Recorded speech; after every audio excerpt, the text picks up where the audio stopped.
15th, 2021.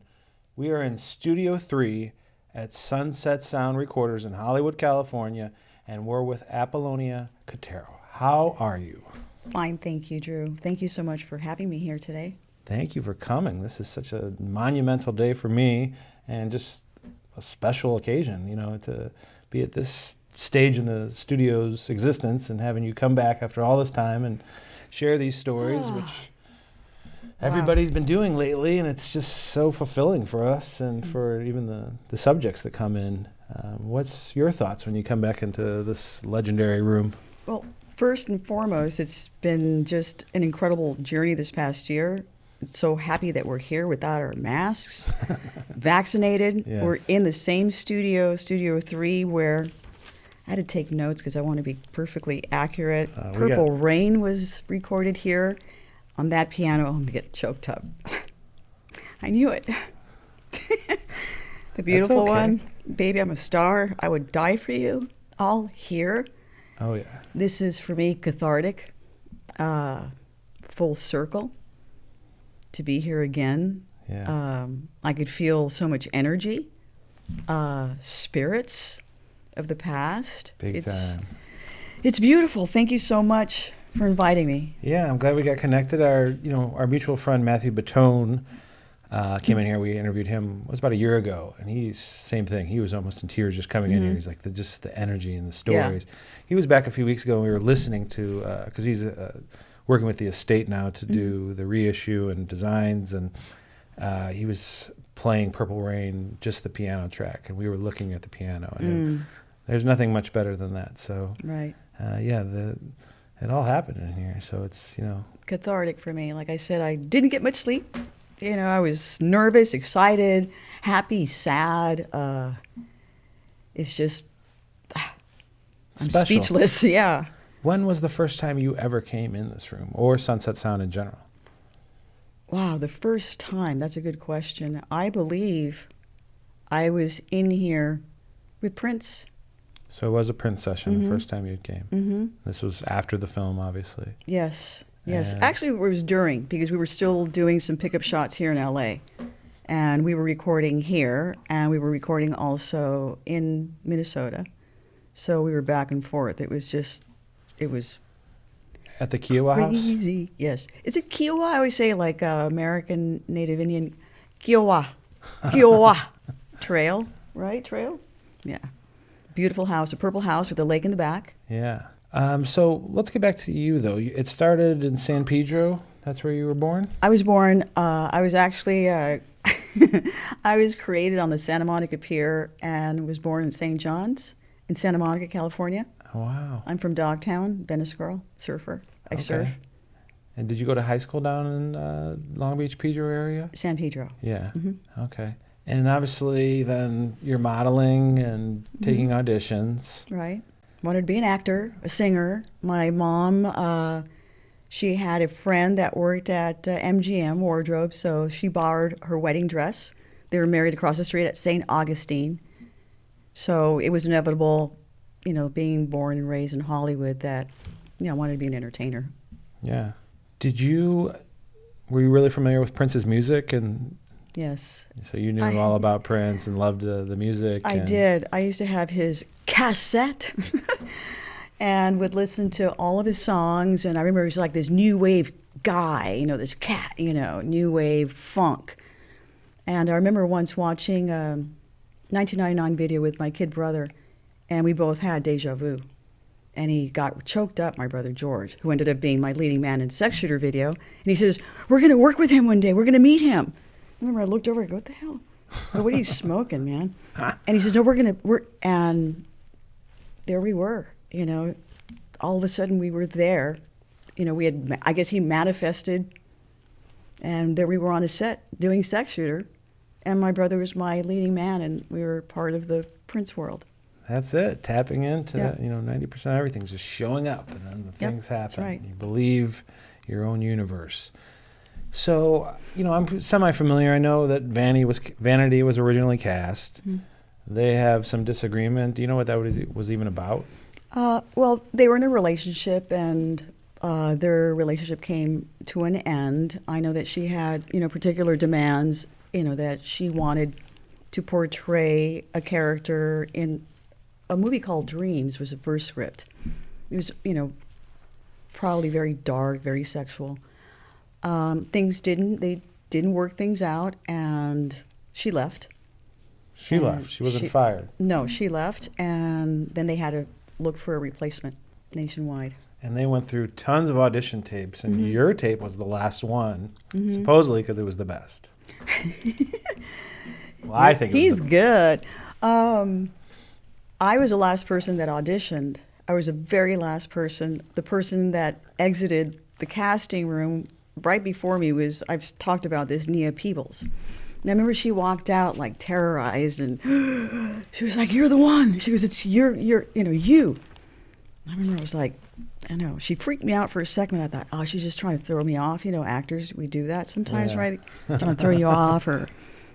And I auditioned. I met Al Magnoli, the director, and Bob Cavallo. There was a third person in there. I think it was Steve Fognoli, Prince's managers. And that was here in L.A.? Yes. So then what do they say after you auditioned? What did you audition? Did you read some lines from They had me read dialogue, yes. And then I gave them my, music and video of, acting and singing. And then they asked me to take my shoes off. My first thought was like, oh, they're like into feet. Some strange thing. But they wanted to see, how tall I was. So took off my shoes, and that was it. And said, thanks for coming in. See you later. Yeah, thank you. Don't call us. We'll call you. And within 7 days, they flew me to Minnesota. I met Prince. They flew me back just to have enough time to, gather my clothing, suitcase. They hadn't started production yet, right? They were in pre-production. Okay.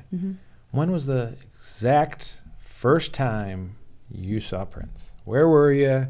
What was the temperature? What day of the week, if you could remember? Yeah, that was before production. That was that week. They flew me out, so Chick comes up to pick me up. They put me at the Holiday Inn, and Prince takes me out. Security guard. Yes, his security guard. God bless his soul. He was wonderful. And he takes me out to lunch to his favorite restaurant. He had spaghetti. We had tea, and we talked. So from there, we went for a long drive. And I remember just the scenery was so beautiful, green, and the cows. So I rolled down the window, and I kind of just stuck half my body out. And I was like, look, there's cows. It's green. I go, oh my God, the sky is blue. Little did I know that my rear end was like in his face.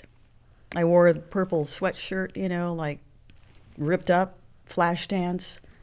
And then he dropped me off at the hotel. And all of a sudden, someone knocks, and it's Chick. He said, he goes, the kid likes you. He goes, we're going to come back. He goes, we're going to come back, pick you up, we're going to go dancing. He's going to take you out. I said, okay. Oh, rewind real quick. What's he saying to you? Or you he says, I want to go take a ride with you in my purple limo, and we're going to just kind of get to know each other? Right. He was quiet, though. He didn't say a word. He was very quiet. He was very shy.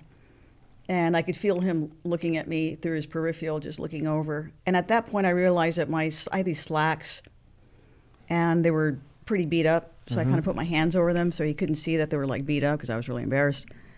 And that was it. It was just quiet. And he didn't really say much. I was doing all the talking. Yeah. How old were you? I was 23. Were you nervous? No. I was excited to meet him because I was a fan. I'd liked his music, so I was excited. It was fun. He was sweet. He was so cute. Yeah. And you had worked with celebrities and stuff before then. And were you dating David Lee Roth then? Yes. Sorry, I'm going to derail all over the place. But Diamond Dave. Yes, I did. We were dating. We dated off and on for probably a couple of years prior to me being cast in Purple Rain. It wasn't exclusive, but whenever we were together, we were exclusive. Yeah, I gotcha. Yeah. So it was a blast. Okay. Sorry. Back on to the timeline then. So he drops you off. Chick comes to the hotel room and says... He says, the kid likes you. He goes, we're going to come back and pick you up. All right. So they come back. I wear black spandex and a gold mesh metal blouse, kind of disco, and I'm ready. And Chick picks me up, and we go to First Avenue. So we walk into First Avenue, and it was like Moses that walked in and the parting of the Red Sea, because everybody just split. And I was like, oh, wow. Everybody's watching us. And I'm like, okay, this is the dance audition, you know. And I look over, and he looks at me, he goes, oh, Vanity's here. And I was like, dun, dun, dun. Vanity was at First Avenue? She was there that night. And after they had split? Yeah. Was she from Minneapolis? Sorry, I keep she was living there. Okay. Yeah. So at that moment, I thought, I figured it out. Yeah. This was a setup. He set it up. Definitely. You know, she was there, and she was just beautiful, standing up against a wall underneath the light. So the light, she was being lit. She was all posed out, you know, just beautiful, and just. And I remember I was like, oh my God, you know, and she just was stunning. And we sat down. He ordered a glass of wine. He didn't drink very much. Yeah. And then we went to go dance. And that was the whole thing, that we danced. And we were just dancing. So I didn't like bust out my moves and everything. Did Vanity come sit down with you as well? No. Just you two? No. Yeah, just the two of us, yeah. But you saw her. I saw her, yeah. And she knew saw what was us. going And, you know, she's looking at him, and I'm looking at her, and she's looking, you know, it was just this whole. Wow, what a scene. Yeah, it was cool. That is great. So what were you guys dancing to? What was the song? Oh, his music. Okay. Of course, he started playing all of his music, you know, and whatever they were playing, they probably got like, you know, they stopped it and put Prince music. So we were just dancing to his music. Were the patrons in the club being cool and not like Yes. running up trying to get his autograph or anything? No. It was like They were accustomed to seeing him, so they always, you know, always showed great respect to him. wow. So you go back to your hotel that night. Mm-hmm. Does he leave you with a goodnight kiss or? No, he just says, you know, it was very nice meeting you. I said it was a pleasure, you know, and if this doesn't work out, you know, I hope to see you again in the future. Yeah. And wow. Still leaving you on edge a little bit. Yeah, a little. And then I get a knock on the door, and I thought it was him, so I open it and I look this way, and I look up, it's Chick, and he brings me a note, which I still have. I didn't bring it with me. And it says, I hope to see you soon, Apollonia, with a lot of drawings. And I remember he says, and that's when he said, he goes, the kid likes you a lot. He goes, you be good. He goes, don't mess it up. He goes, he really likes you. He goes, you're going to be back. And I said, okay. I go, I like him too, a lot. And I said, I like you too. He was so sweet. And I gave him a hug. I had to, like, you know, jump on a ladder to grab his, you know, neck. Yeah. And he was just a sweetheart. So next morning you board the plane back to LA. Yep. Are you feeling confident that you? No, never. You never have confidence. You go and you audition, and then you have to forget about it.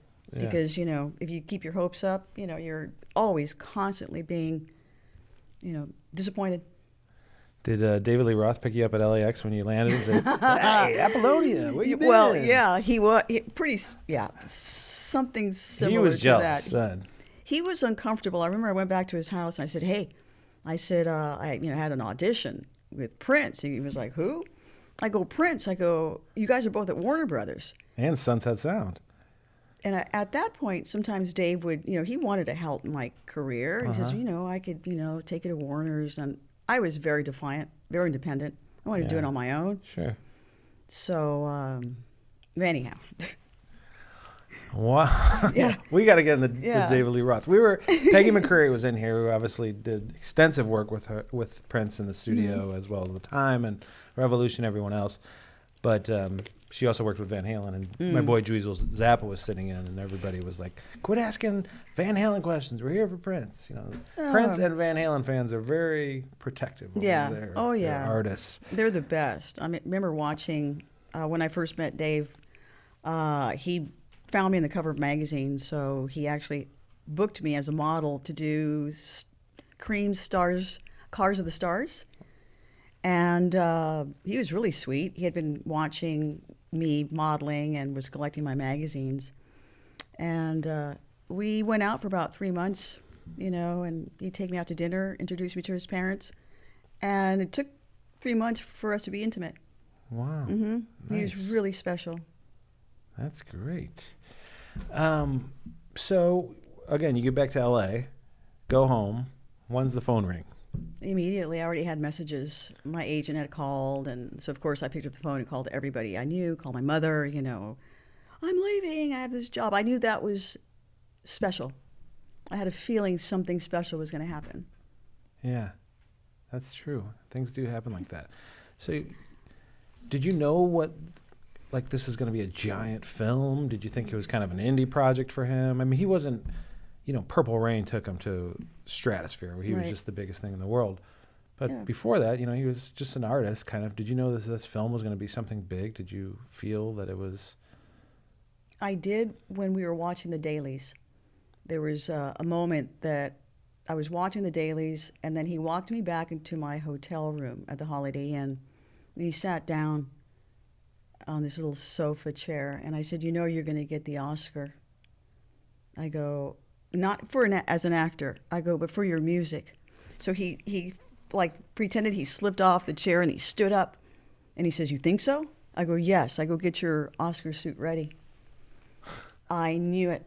At that moment, I knew that something spectacular was happening, but I didn't know. I even put my handprints, and I put my name outside of his house, the Purple House, in front of his dad, John. I said, if I can't be at Grauman's, I'm going to sign it here. And I did my handprints and everything at the Purple House. Wow, that's cool. So, but beforehand, you didn't think, wow, this is going to be something like gigantic. This is just a role I got, and it's cool, and Prince is a star, and you had been around celebrities and movie stars, and you're drop dead gorgeous, still are. Thank you. So you had a ton of confidence. And what kind of preparation did you have to do? Like dance classes or anything to get prepared, or were you just... I was ready. Yeah? I was at the right place at the right time, and I was ready. I was ready to dance. Yep. Like I said, it was cathartic. It was that moment in time that I just knew I had to bust my ass. When you really think about dance classes, I know that the whole team, the cast had been studying and taking vocals and dance with Vanity.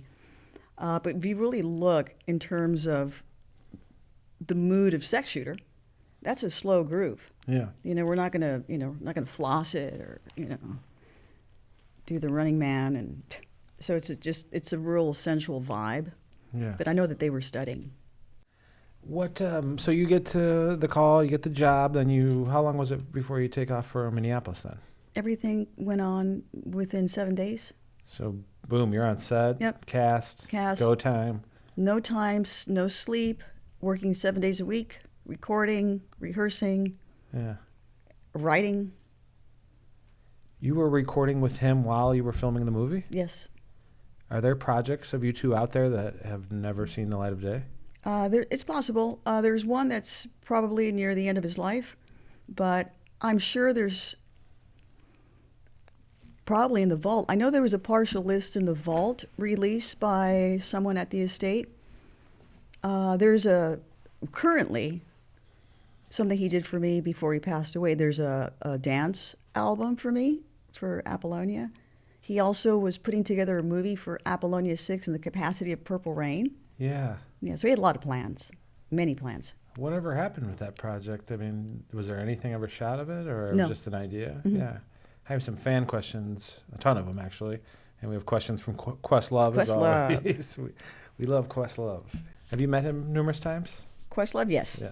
We went to see a Laker game Yeah? before Prince passed away. Yeah, we just went, hung out, and then I introduced him to a dear friend of mine, Supermensch, Shep Gordon. So Yeah.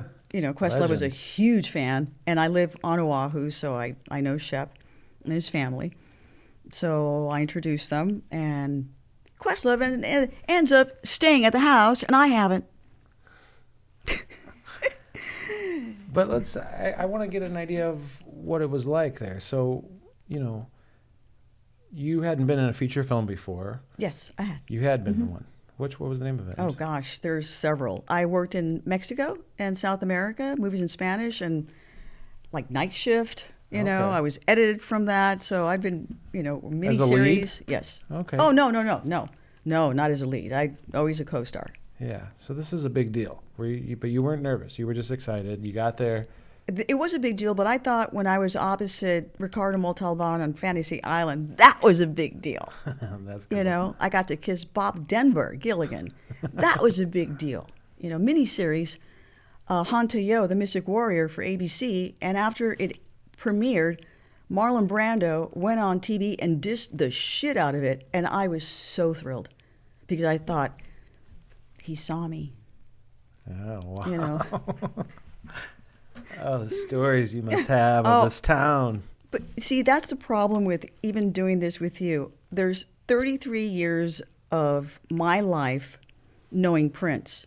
I have the life before that, and then, you know, the life after, and, you know, I smoked weed with Robert Mitchum at the Golden Globe Awards, you know. I'm there because of Prince, little Drew Barrymore. And then Bob says, because we had the same agent, Robert Mitchum, Bob says, let's go out and have a cigarette. Let's go have a smoke. And I was like, sure. And I'm out there in a gown. He pulls out a joint. And I thought to myself, I'm going to smoke with Robert Mitchum. You know, he was the first bad boy. He was the first Sean Penn. So, you know, my life is very colorful. I've met so many different people and so many great stories. I'm so blessed. How was Prince on set? Did he have trouble acting? I think he should have been nominated for an actor. I think Clarence Williams III should have been nominated for Best Supporting. He was great during the scenes where, you know, he's fighting, the parents are fighting. We were on the other side, you know, watching, and we both were crying. And then he does a scene with the parents, and he's crying. I was crying. I was real quiet. Those scenes, to me, he was wonderful. He really, you know, I mean, it wasn't Marlon Brando, James Dean. I'm not Meryl Streep or Cate Blanchett, but damn, we did a great job, all of us. You know, there was great chemistry. How much influence did he have on set of what kind of happened? Because it was loosely based on his life. Loosely, yeah. The script was taken from Dreams, rewritten by Albert Magnoli, who pitched the story to Prince. He was on set. Like I said, he was working 7 days a week. He worked so hard. I don't know if he ever was sleeping, you know. Would you guys film like 12-hour days, 14-hour days? Was he, and he was recording. Yep. I mean, he kind of had the attitude, if I'm alive, I'm going to make music. Yep. That's right. He would, you know, hot coffee, a lot of candy, sugar, keep him, you know, going. I'd be in my hotel room exhausted. For example, this is a funny story. One night I'm exhausted in my hotel room at the Holiday Inn. He calls me up and he says, I need for you to write a story in Spanish. I need some lyrics. And I was like, okay. I'm going to tell the story. And so I said, okay. And I'm exhausted, right? So he says, you know, the girl and this and that and the sex and and she's, you know, the orgasm. And I was like, okay. So he says, I'll call you right back. So I write the story in Spanish. He calls me back and I give it to him.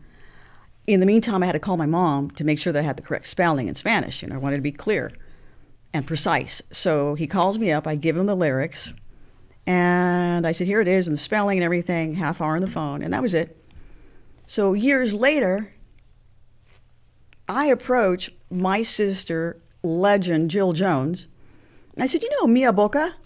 She goes, yeah. She's like, yeah. Jill, like she's right in your face. And I said, you know, anyways, and I told the story. I said, so I did this, and then he called me, and da-da-da-da-da, and I did the lyrics, and those Spanish lyrics, I wrote those. And she says, She says, Prince told me that he got the lyrics, he called a Mexican restaurant. And I started laughing. I go, I'm the Mexican restaurant. Oh, so that's what he was doing, and I assume that he didn't want her to know because I'm the new girl, and why would I be putting lyrics on? So, you know, he was keeping the peace. Yeah. But he told her it was a Mexican restaurant. He knew what he was doing. Had you and Vanity spoke? When was the first time you met Vanity? I met her after we made the movie. She wanted to meet me, so I took her out to her favorite French restaurant, Le Sur, on Ventura, with little Susan Moonsey. Oh, wow. What And a I group. took her out to dinner. Did she call your agent and say, hey? No, it was through little Susan. Okay, she put you guys together. Mm-hmm. Was Susan dating Prince then at that time? That is a question that I think she should answer. I can't answer that. I don't know. And she just wanted to say hi? She wanted to meet me. Yeah. Mm-hmm. So you guys go to dinner, and Yeah. was it friendly and fun and It was fun. a little resentment? Not on my part. Little I mean, jealousy? I was very. I always admired her. She asked me what I was doing, and I had just been offered a movie, The Last Dragon. Suzanne DePass had wanted to sign me at Motown. And I remember I told Prince, I said, I'm going to be at Motown. I'm going to be the first Mexican at Motown. He says, is the script better than ours? I said, no. And I had the script. He drop-kicked it in my apartment, and it flew across my apartment, The Last Dragon. So I told her, I said, hey, I'm going to be doing this movie. And then she just gave me this look. She got up.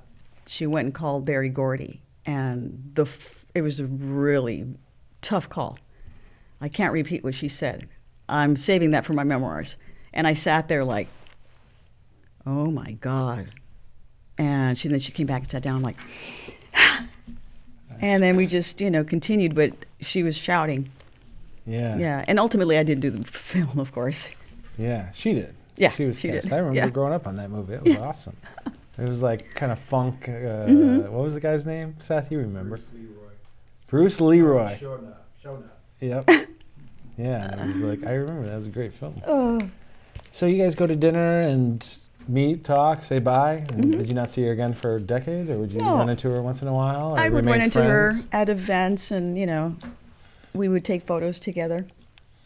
She had a rough life Yes. later on. Yes, tragic. Drugs. Yep, sad. This business eats you alive, and is specifically difficult for women. It's such a misogynistic business. It still is. Corporate runs everything. The banks are running. The lunatics are running the asylum. Basically, is the way I Yes. look at it right now. So yes, it was very difficult for her, and it was incredibly tragic. When she passed away, I felt like I lost a piece of myself. Mm-hmm. It was heartbreaking. Yeah, that's tough. Yep. So I don't want you to be upset, but the Then movie don't ask. wraps. What did Prince eat on set every day? Anything? Prince would eat on set a lot of candy. He was very healthy. We used to do B12 shots. I never saw him really drink. He drank once, and I took care of him. He's a little tipsy, but he was healthy. He would make for me raisin toast sandwiches, cheese sandwiches, grilled cheese sandwiches. Yeah. Wow. Yeah, and he made spaghetti. He would always cook me pancakes and eggs. I like my eggs poached. Where would he cook the food at? Holiday Inn? At his house. Okay, so Yeah. you were hanging out a I lot over there, spent- but you had the room at Holiday Inn too. Yes. That's where the studio put you. I actually spent pretty close to a week at his house. I slept there. After the Lake Minnetonka scene, I got really sick, so he took care of me. Wow. We slept in the same bed. Wow. He was always respectful. Gentleman. Always a gentleman. Yep. I was sicker than a dog. I would lay underneath his piano, and he would play. And he goes, why are you laying down there? I said, the acoustics are fantastic. So he would just play, and I would lay there just funky snots. And I used to think, well, I got enough film in the can. I had pajamas. I was just, ugh. I was just sick.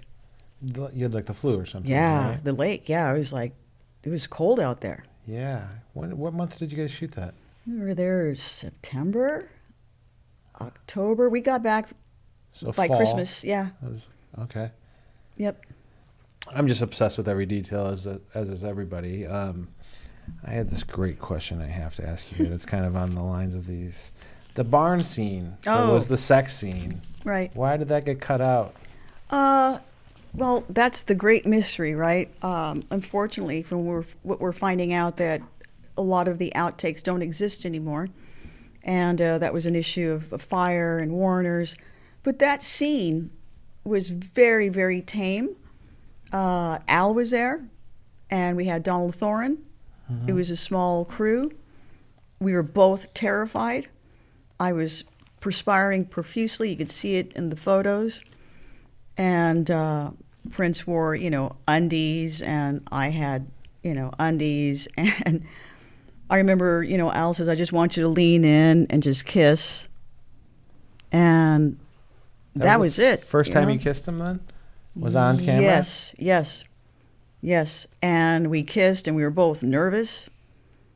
I was just terrified. Those kind of scenes aren't easy to do. No way. And especially, with someone like him.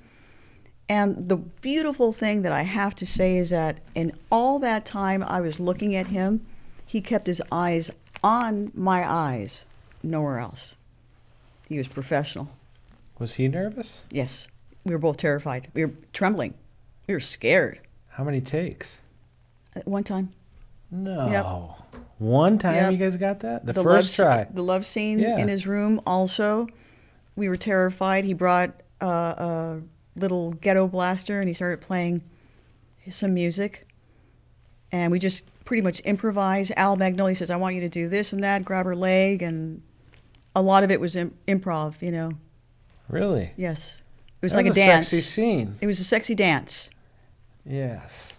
So, because Prince and I never dated, we did put our passions that we had towards each other on film.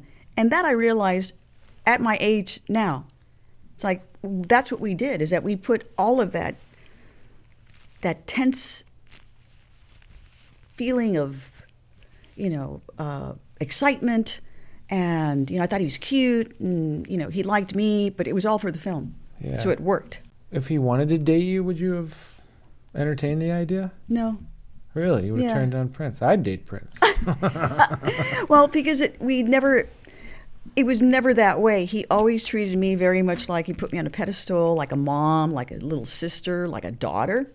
But again, he was difficult. We had our arguments. Sure. Always. You'd stand up to him. Oh, yeah. I was the one that would say no or, A, B, and C, and he'd be like, make his faces. But I know that I was able to get his respect, so. Prince wanted everyone to sing like him, dress like him. Yes. He's a tyrant. And, Yes, we did. Did you feel that was robbing you of your kind of identity or your music or your, goals maybe? At the time, I didn't think about it. I don't think any of us thought about it. We were just so honored, that he created clothes for me. And the fact that he picked alphas in females and males. He created legends. So the fact that we were able to, dress like him, or, he wanted to sing a certain way or dance a certain way is an honor. And I never thought twice about, I'm going to regret this. I mean, I was grateful that I was selected. And excited. Yeah, all of it. You're so young. And I'm learning so much. Every time he was in the studio, he had me here. I was writing lyrics for him. Really? We both, and this is something that I've been, for I don't know how many years now, at my apartment on Kings Road and at La Park, we both co-wrote Manic Monday and The Glamorous Life. Time out. Red flag on the field. Let's rewind. Manic Monday. Yes. You have an apartment on Kings Road. Hold on. Yes, sir. Take us out of the camera. We can edit that out. But okay, and go ahead. So, since he liked my poetry and haikus, he gave me. He went to a store called Oz on Sunset Boulevard, and he bought this for me so I could write lyrics. And Prince gave you that book right there. Yep. And it's purple. And in here, these are the pages that were taken from Manic Monday and The Glamorous Life. My poetry, my haikus. Wow. So he made sure that I was in the studio. He goes, I want you to learn. And then I would float him lyrics like the ones for Jill and for, other songs that I have to start really looking to see what this is about, where all these lyrics are, because he had me there. Yeah. And Manic Monday comes from the word Smonday. I don't have to run day. It's the day after Sunday, before Monday. We all need to have that day to rest to get us ready for Monday. He was like, what? I go, Smonday. I don't have to run day. So those lyrics, 50-50. Prince and myself co-wrote. That's Story About Me and My Life. And the same goes for The Glamorous Life. I took Prince to go visit Marilyn at Brentwood to see Marilyn's plaque, or her resting place. I took Prince to the Max Factor Museum. I took him to stores shopping, glamour, Hollywood. And I remember one day he said something about, a price of something. He said, well, you have to ask for the price, and that means you can't afford it. And he said, start writing. Just start writing everything. So that's how that came about. Wow. We both co-wrote those songs together on my mother's life, who just passed away. I believe you. Are you credited with any writing on it or publishing? No. Did Susanna Hoff credit you later in life ever or know about this? Yes, she does. As a matter of fact, I have a little, I don't know. The Instagram thing we were watching earlier. That's awesome. Yeah, so I have a little video of Susanna Hoff. So I was a big fan of the Bangles. I love the Beatles. So I went to go see them perform. Then I bought the tape, Hero Takes a Fall. And I love that song. So I said to Prince, I know someone you're going to love. Her name is Susanna Hoff, the Bangles. And then I started, Hero Takes a Fall. So I started humming it for him. And I was like, oh, oh, oh. And he was like, okay, let's hear it. And then we watched the video. And there's a scene where she's wearing a little nurse outfit, it's a little maid. And she's singing and she's doing that, oh, oh, and she's leaning forward and back. And I can see him looking oh. He goes, you know what she looks like she's doing? And I was like, I don't want to know.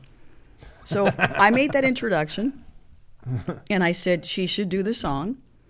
And he said, are you sure? And I said, yeah. I'm a songwriter.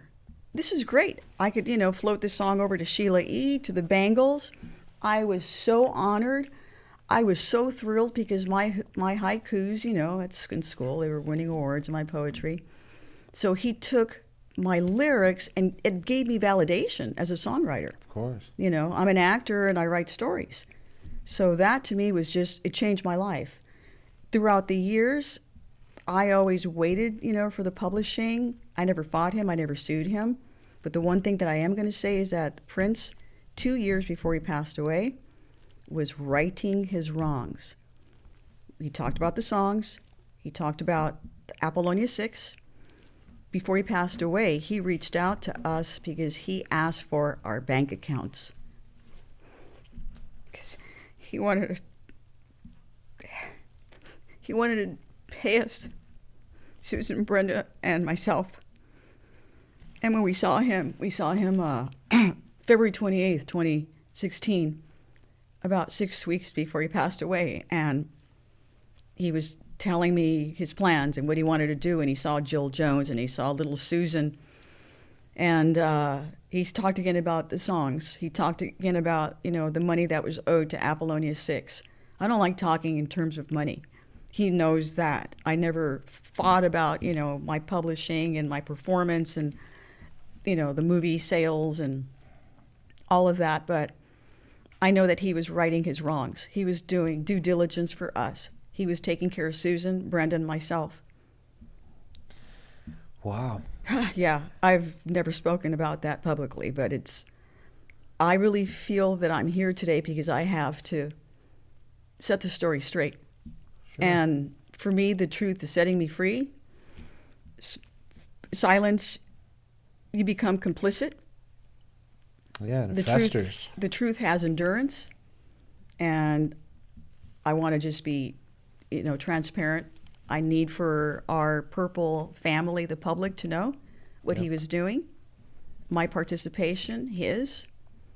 There's just so much. It's such a rich story that I know I have to tell it differently. Yeah, I think everybody, and I told you on the phone that I'd love to hear a book from you. Oh, yes. Are you planning on writing one? Yes. In 2016, Prince calls me up. For the last 2 years of his life, we spent a lot of time, we celebrated our 30th anniversary at Paisley Park. He had a party for me. Wow. He had Third Eye Girl perform for me. He filmed it on infrared, so it's there. He played all of our songs, and he played some rock and roll songs. So, like I said, he had plans. He wanted to do films, more music. And at that point, he started talking about what he wanted to do. And he would call me up. For example, he bought the house in Minnesota where his parents lived. So he goes, hey, I bought the house. I go, really? He goes, yeah, it's going to go through escrow. I said, hurry up because I'm going to go move in there. And there was a pause, right? I go, no, seriously, I'm going to go move in there and I could hang out with, the neighbors. He just, like I said, he called to let me know that he was getting his music back. I cried on the phone. And that's a day that that was 2014, like April. He called me up before we celebrated our 30th anniversary that summer, June 28th, and he said, I'm getting my music back. That's when I got the chance to thank him. I thanked him for picking me. And he started crying. He says, you're making me cry. I said, I've never thanked you. I said, because of you, I could put food on the table for my family. Because of you, I work. I go, thank you so much for picking me. I said, I love you once, I love you twice, I love you more than beans and rice. I go, that's a lot for this Mexican. He says, you're making me cry, and his voice cracked. But I got to thank him. That's, again, I've had people that passed away, and people have said this about Prince, that do you think he knew that his days were numbered in some sense? I don't know. I only know is that I had plans to go see him that week, and then I was going to bring Susan and Brenda. Yes, I had a feeling something was not right when... That's what I'm talking about. Like when even my grandmother, I've had friends, there's that last conversation you have, and it's like, wow, this is a really special time. That, right. Wow, this person's great. You really identify with the moment, kind of. And then, somebody passes on. Yep. But it's almost instinctual or something. Well, what were you going to go to Paisley Park for? I wanted to go see him. Okay, just as a friend. There wasn't an event. Yes, but I had a feeling something didn't seem right because he had his, manager or woman reach out to me to ask for my account number, and I knew that was something that didn't sound right. Yeah. So I called her, and this was after the emergency landing. And I called her up, and I was yelling at her, and I said, what happened? I remember I was crying. I said, what happened? She goes, oh, no, calm down, calm down. He has a flu. He had to get liquids. He has a flu. And I said, a flu? He just performed. I remember I was really just not buying it. But I have so much respect for Prince, I didn't fly out there and just show up, and pound the doors. I didn't do that. I have respect for him. But I had a feeling, so I called Susan and Brenda. I said, I'm going to get out there. I had my suitcase ready, and I had some gifts for him. I had the enamel pin of David Chappelle pancakes. And then I had this purple shirt that says, real men wear purple. I still have it. And I was on my way over there, and she lied to me. He had enablers there with him, and they kept us away. Really? So you were in Minneapolis and they wouldn't let you come to the park? No, I didn't go out there. Okay. They wouldn't, I was calling. Gotcha. Yeah, they were, taking the calls and, no, don't worry, he's fine. He's going to call you. It's going to be okay. It wasn't okay. And this was Moline, Illinois, where the plane had landed. He had overdosed then, right? I think so, yes. Yeah, I knew something that didn't sound right, that he was getting fluids because of a cold. And I don't know why they lied to me. They had to protect him. I mean, I don't think so. I don't think they were protecting him. If they were protecting they him, weren't, he'd still be alive. Of course. Yeah. They so weren't protecting those him, people are enablers. They know who they are. Some of them had to hire criminal lawyers. I'm not going to even say their names because I wouldn't waste my breath. Yeah, that's a horrible situation. He obviously needed help and somebody to be real with him. Yep. Wow. Yep. So you, Brenda, and Susan and Jill would still talk, and he would communicate with all you, or you more? I don't know if he had talked to the girls. I know that he was talking to me the last, I always had a friendship with him. I think the only time I didn't hear from him for about maybe 4 years is when he was married to Manuela Testolini, about 4 years. And then they were still married, and he called me because, I did an interview, and they misquoted me. So he calls me up because I read what you said. I never talk about none of y'all's. And I was like, I recorded. I didn't say that. They misquoted me. I said, you taught me to always record my interviews. I said, if you want, I'll send you the tape. so you watching TV? Because he could hear the TV. You know, I was like, yeah, so that was it. You know, just chit-chat. He wouldn't stay angry very long with me. Back to 23 years of age, you know, this movie's made for $7 million. It does $70 million. You know, you didn't think it was going to be as big as it was. Did someone counsel you kind of on fame then? Because obviously you were just the it girl of, you know, everything. You know, that's an incredible question because nobody gets counseled on fame. And that's why so many famous people don't survive life. No, nobody ever coached. I mean, it was just part of, you know, my DNA as an actor to work, to get the auditions. Yeah. You know. How did you accept it, though? I mean, within a year, you know, you were auditioning, and then next thing you know, you're in this giant film with one of the biggest stars, and it goes crazy. The soundtrack is the best thing ever. How did you react to it? I was grateful. I was excited, still in disbelief. Yeah. I mean, even to this day, you know, I still think back and how grateful I am. Absolute gratitude. It changed my life.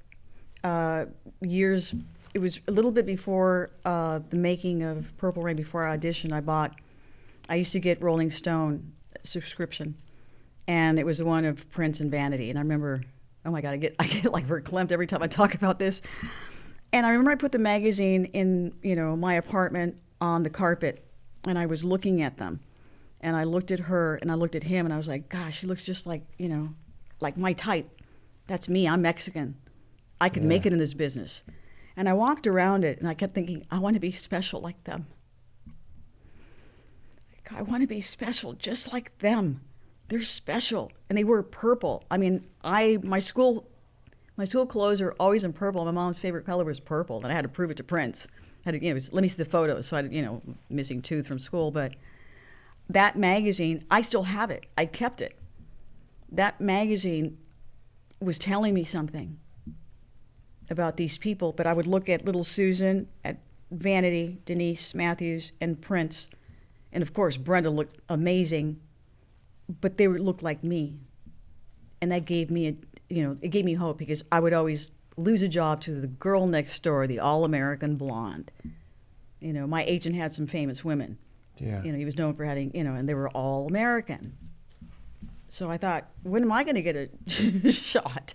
You know, I'm Mexican. I was the only Mexican selected as a Rams cheerleader in a populated city like Los Angeles, which is highly, you know, populated with Latinos. I was the only Mexican. So someone like Prince opened the door to all of us. I used to say that we were a Benetton of colors back then, because you had your Jewish, light skin, dark skin, Mexican, this, you know, we all can. We're cans, and we can. I love that. Back to the film. Was he dating Susan at some point then too?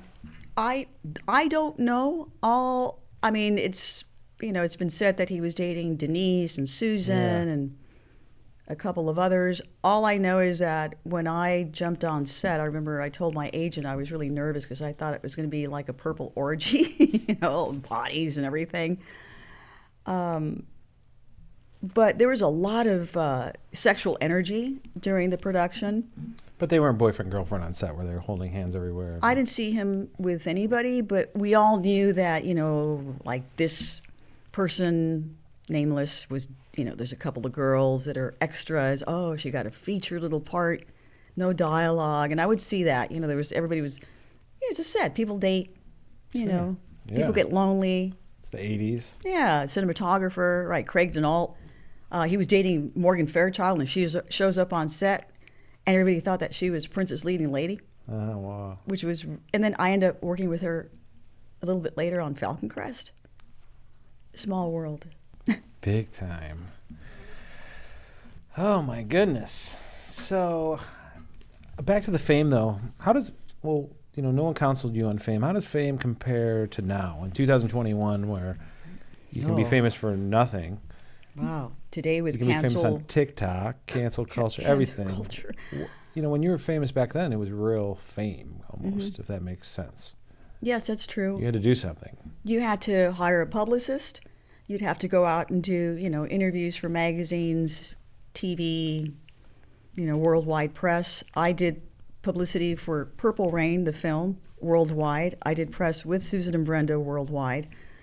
I publicized the film and, the soundtrack, Purple Rain, Morris Day, Apollonia 6, and Dez. I would plug all of the music, like I said, worldwide. So that was different than today with social media. That's frightening. Oh my gosh. We would have been like in trouble all the time. Yeah. And everything Prince would have done behind closed doors would be out in the public somehow. Oh yeah. He was very private. Could you imagine though, like, today, what's happening with social media, and there's so much transparency, even when you're not, allowing it. I mean, people come and put cameras, and you've got TMZ and, body cams. Can you imagine if I had a body cam on set? I would love that. Can you imagine Prince doing like an Instagram story or being on TikTok? He was on Twitter. Prince. Would he actually write Yeah, tweets? he announced us when we went to go see him perform in San Fran, Oakland. He put our names on the marquee, welcoming us to the show. Wow. I have a screenshot of it. I posted it. I was like, so when I knew he was on Twitter, I would make sure that I would post certain things like, I love you, Skipper, because I knew he was checking out my social media. So I was like, he's spying on my stuff. How would you get in touch with him? Call his manager? No, I would just call Paisley Park, and then they would put me through someone, or I would have his assistant. I had my go-to person that I would call. But usually it's like that story that he calls you. He would call me direct many times, or sometimes he would like have someone, Prince is going to call you. And I was like, here we go again. I'm like, I'm old, man. I'm like an old lady. Just pick up the phone and call me direct. And then he would just call direct. Hello? I was like, hi. It's Prince. And I'm like, I know. Wow. Oddly satisfying. It's just so incredible. I mean, every time I come in this room, which, is just every day almost, and it's just so, like we were talking about the energy. But I mean, it looks exactly like it did back then. Yes, it does. That 1907 Steinway back there has done so much work. He would sit down and Peggy'd be in there and the lights would be dimmed and he would just play piano for hours. He would play and play. And I remember there were times where I have to say that Prince was editor and programmer and engineer. I know he had engineers, but he basically did it all himself. Sometimes he'd be like, where is that? She's making coffee. And he'd just do it himself, and I'm not minimizing, their participation because they're, brilliant, but he was just doing it all. Sure. And they taught him a lot too. Like Peggy taught him how to punch himself in and, run the tape machine. Of course. And he would be a one-man show sitting at that. Of course, but he would never say that, right? Yeah. It's a Mexican restaurant. That's what he would say, right? That's funny. When you were promoting Purple Rain, you're dating David Lee Roth. You knew him. You're hanging out with him. Did Prince say that to call that off? I touched on it a little bit earlier, but did he say we can't have this going on anymore? When I was in Minneapolis filming, Dave had sent flowers. For the set? Yeah, or to the Holiday Inn. And one day I went down to the production office at the Holiday Inn, and there were flowers and there was a card, and I was like, oh! He didn't let me get the flowers. So. Because he was with you, or? He didn't want me to be seen with anybody else. He wanted to be the one to discover me. Yeah. So when I was sick at his house, he starts imitating. This is a funny story. So I'm sick, and he gets on the piano, and he stands on the piano, and he says, "Who's this?" And I looked over, and he jumps off the piano in his living room at the Purple House, and he touches his toes, and he does and he did it. And I looked over, and I said, "Excuse me," I said, "I'm sorry, I didn't see that." I did, but I made him do it again. So he gets back up, in his heels on the piano, and he does it again. And I go, "Oh, I know who you are." He was imitating David Lee Roth. And I don't really believe Prince did that number, those splits before that moment. Wow. Because I've looked for him doing those on stage and I don't see that. So I know that afterwards he did that. So he could have been influenced by DLR doing I that. believe so, yes. You know, he's like I was saying, he's like Rodin. I always felt like Camille Claudel. Yeah. You know, he would do the outline and, you know, you come in and fill. And I'm not the only one that did that, you know. Jill Jones, for example, you know, legend, vocalist. I could sing. She's a vocalist. You could sing Happy Birthday. She sings opera. Her vocals are everywhere, uncredited. Yep. You know, so. We were talking about that with Peggy. Mm-hmm. You know, being in such an intimate setting like that, though, at his house, weren't you in love with him? Yes, I still am. Didn't you? I mean, I love our DP. I love Seth, but Drew, man, you should have been there. Drew, I love I love you, but I don't. You know, Prince. I would imagine you would have fallen in love with him. I did. So you would have then, back to my previous question, you would have entertained the idea of being with him. No. So you were in love with him, but you Yes. didn't want to be with him. But it wasn't that kind of love. It wasn't a sexual love. It was a love of It was a friendship love. compassion, like family. It was beautiful and it was powerful because we became friends for 33 years to where he would pick up the phone and call me. Yeah. And there was never, you know, and I would say no, or, you know, we would argue. And no, you shouldn't do this. And, you know, let's do this. And then when he would get upset, he would imitate me. Well, let's do this. You know, so, yeah, no. He didn't see me that way, and I didn't see him.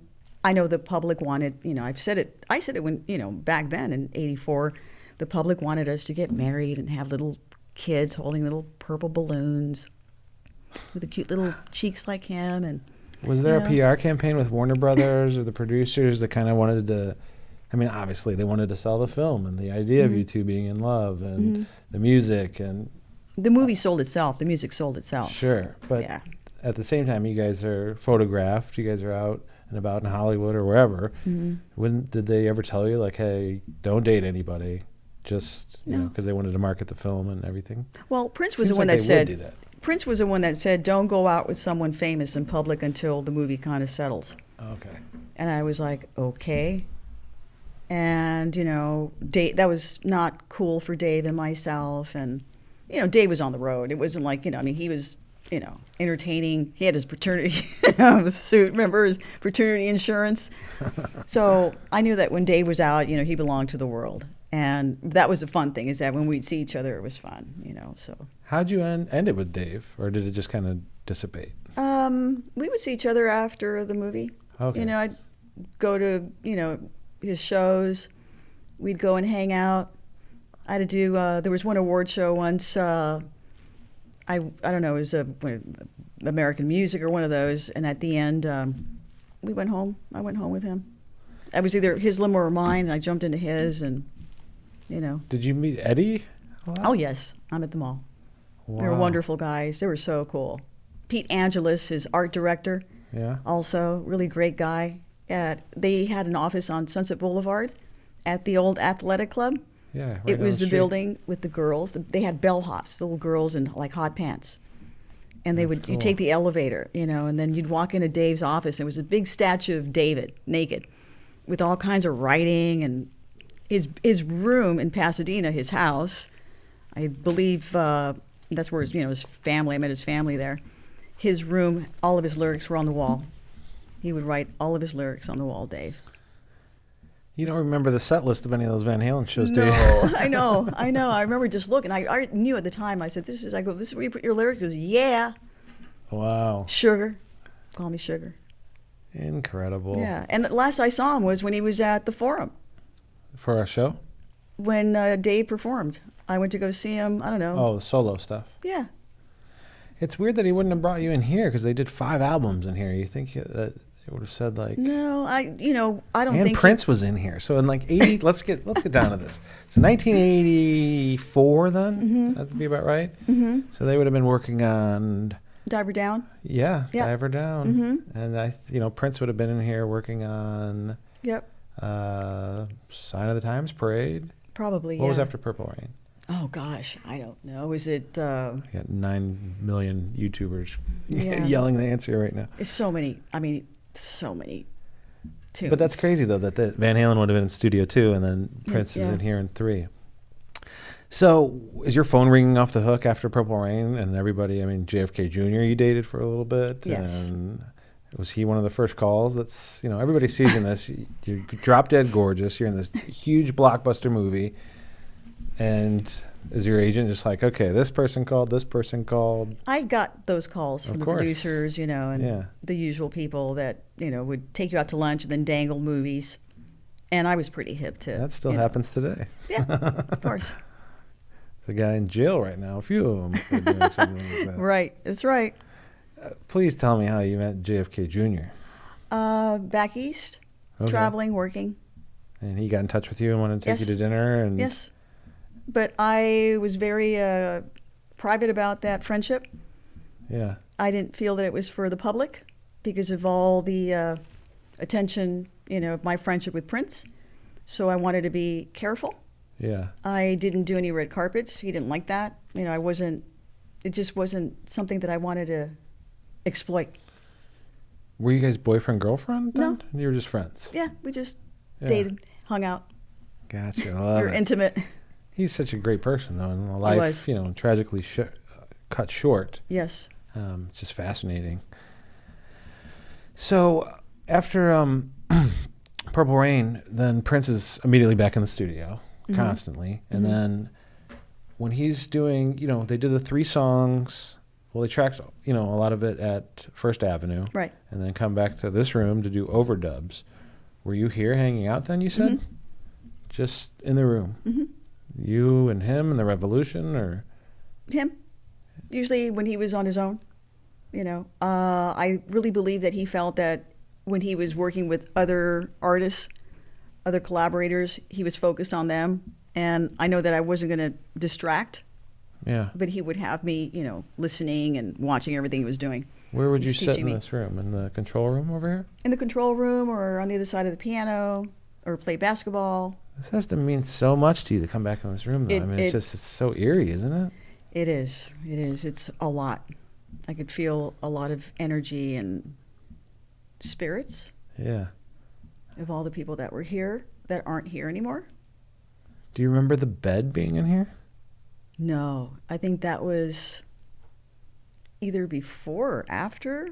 Yeah, no. Because like 84, Craig, our old studio manager, got sent out. It was like one of his first weeks on the job, I think. My owner, Paul, told me that he was so excited because he got to go out and get the bed and the purple sheets for Prince, and they placed it right here where I'm sitting, actually. Oh, my gosh. And I don't know if I recall that. I remember just laying on the ground, you know, doing like in a Spanish villa and lay there and, you know, dim the lights and all that stuff. I think Peggy told me that he bought it for her so she could nap, because you know, he would never track more. I mean, he would always track one song in one day, and he would not leave till he finished it, except When Doves Cry was 3 days. Yep. He would start really in theory with the heartbeat, because I said all music has the spine is the drum beat. That's a heartbeat. So he'd always start with his, you know, Lindrum, just the beats. That's how he would start. And then from there he would layer. You Yeah. know, so I started to you know, listen. For example, the song I found my lyrics for Next Time Wipe the Lipstick Off Your Collar, and he started playing that piano, and when I heard it, I thought it sounded like a macabre circus gone wrong. The way he just started playing it. He says, "Come up with a melody," and I couldn't come up with a melody. All I heard was, "I have to come up with some lyrics." So I started to come up with the lines. Next time, wipe the lipstick off your collar. So I started to write, you know, I was like, well, I'm going to put it on just on the beats. So I started doing that. And he goes, oh, I like that. He goes, keep writing. And a lot of the songs, like Oliver's House, those are my lyrics also. They were stories based on, in a Spanish villa, my boyfriend, Oliver. So that's a story of, Apollonia 6, the boys, the videos, sexy, playful teddy bears, purple hearts, happy girls. Simply incredible, Apollonia. I have so many questions, but I know we're semi-pressed for time, or we can just stay here all night and talk, have some coffee, order in some pizza. Or we could talk about the future and bring in my business partner. We're going to get to that. I have to, let me ask you about, you mentioned Bob Dylan. Yes. Because, we want this whole, this isn't a scripted thing. We're not set. We just sit down and have a conversation like we normally do in here. And you were here for the Bob Dylan sessions. Yes. And this is like 88, 89 maybe? It has to be, yes, about, 87, 88. Okay. I first met Bob through my former maid of honor, Rita Rogers. She was an Elvis girl. She was in all of Elvis's movies. Wow. And I got to hang out with like Dennis Hopper and Peter Fonda in Italy. And so she says, Bob wants to meet you. I didn't know that Bob, liked Latinas. So we arrange a lunch for Bob at Terra Sushi on Ventura Boulevard. And unfortunately, when people walk in, there's a bell, like a cowbell. So we got there early, and I'm nervous I'm going to meet Bob, because I thought Bob was hot AF. He's sexy. AF. Yes. The kids say. Yes. So we're waiting there, and all of a sudden, the door, and I look over, and, the sushi, and they, they say, they greet him, and he's like, ugh, right? And I'm like, oh, God. And, not a lot of people were in there, so he comes over and sits down. So that was the first time we met. Just you two, having sushi and sushi roll Rita, in the valley. Yeah, and Rita, the three of us. Yeah. So from there, he says, I'm going to be at the studio and blah, blah, blah. And I go, yeah, that's, I've been at that studio. Sunset Sound, I'm recording. Exactly. So we go one day and we stop by and we hang out here. And it's Rita and myself, and we're sitting there in the room. And he's in here. It's either, I think it's here. Yeah. And he's moving around, and we're just sitting there, and she says, he's nervous. And I was like, shut up, don't say. You started listening. She goes, no, he's nervous. Look, watch. And I go, no, he's not. I go, I'm nervous. That's Bob. And he's so cute because he grabs the mic stand. He moves it around. He goes, they. I was like, hey, Bob. Spot on. Ah. Apollonia's here. Apollonia, Bob, they. And he's moving the mic stand, and he's just moving things. He looks over, and I'm like, I think we're interrupting him. I got real self-conscious. So I said, let's give him just a little break. So we said, we'll be right back. We're going to go, do you want us to bring you some food? And he goes, no, I'm fine. He goes, you're going to be back? I go, yes. So we go back to my apartment, and this is where it gets worse. We go back to my apartment, and then she makes turkey legs, broiled turkey legs. So we're sitting there eating, and then we smoke a joint after. And we fell asleep. All of a sudden, I fell on my sofa, and then I wake up, and I'm like, and it's like 11 o'clock at night. And I said, Rita, we didn't go back to see Bob. She was like, oh, shit. Oh, my God. I was mortified.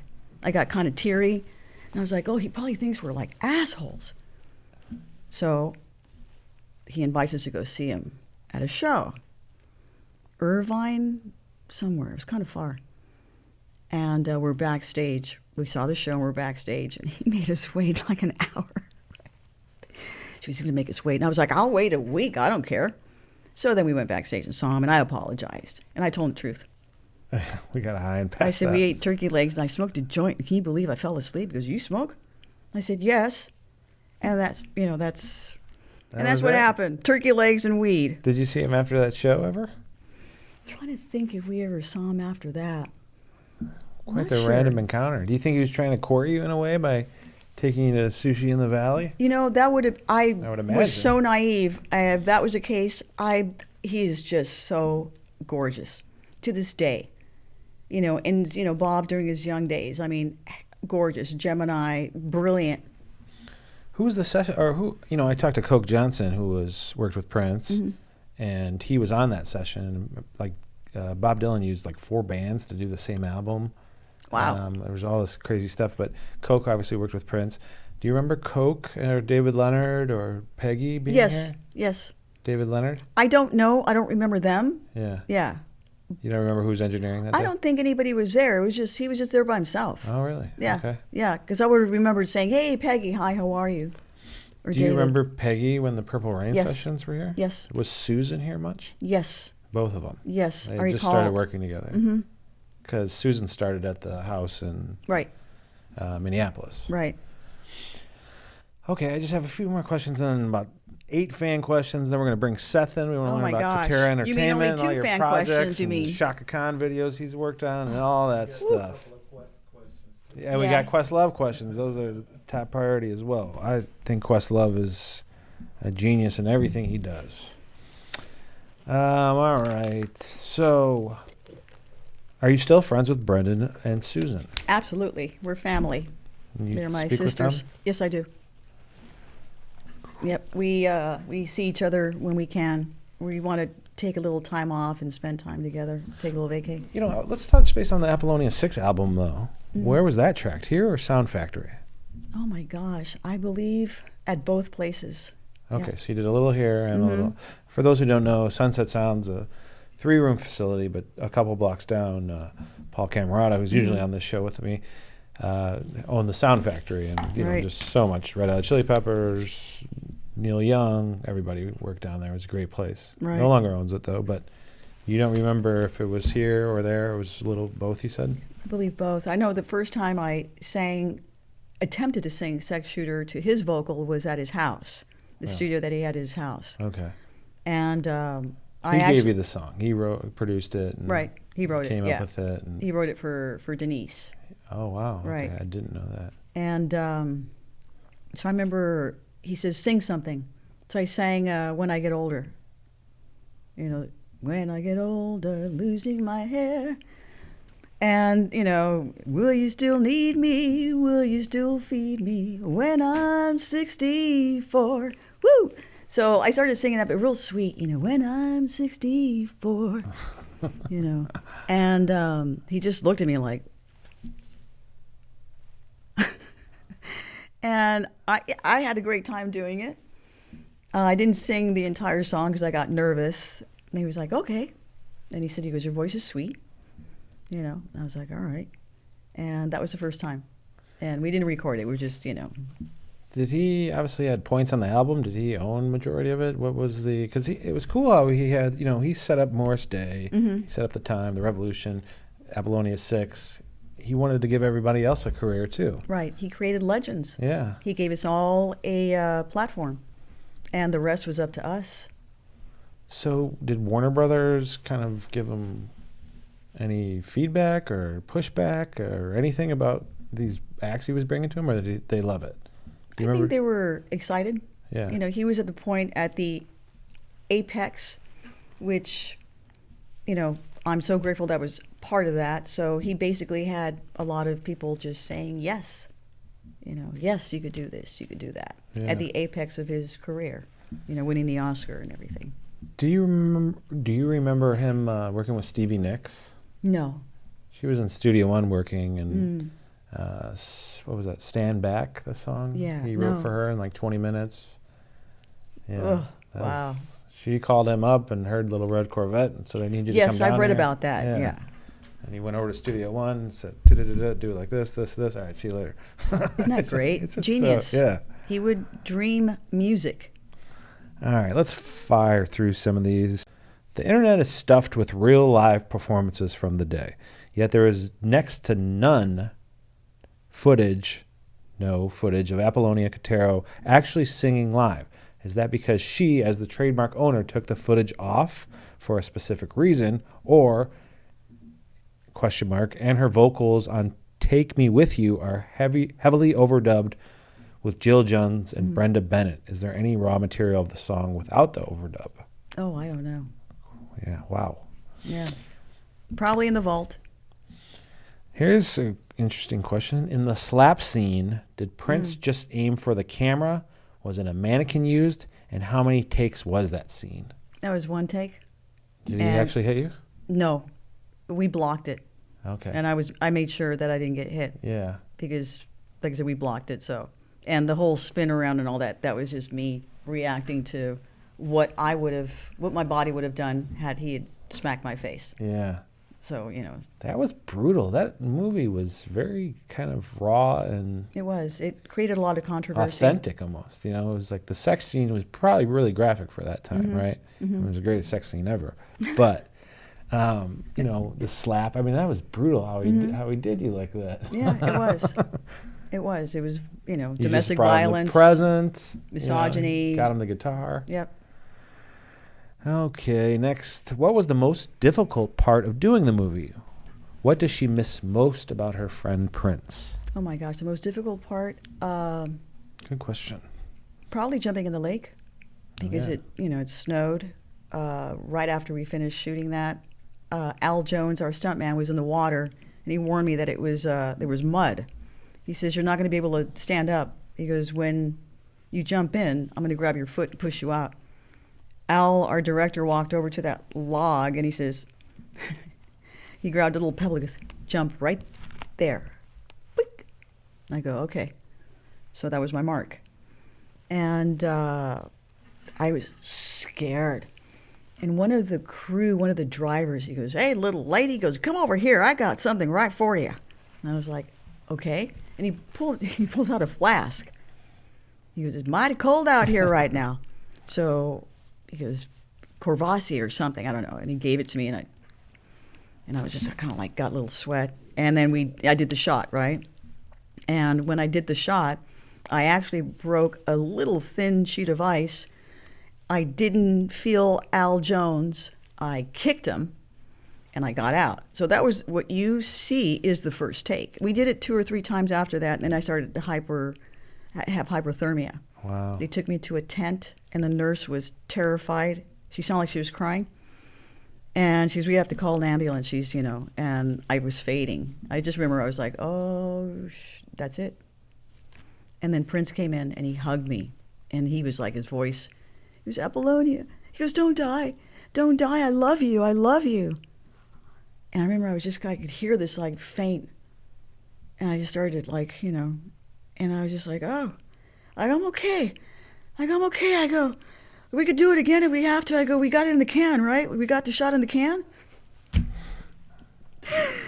And he was really distraught. It really scared him. We did it again. And after that last time, that was it. That's when I got sick.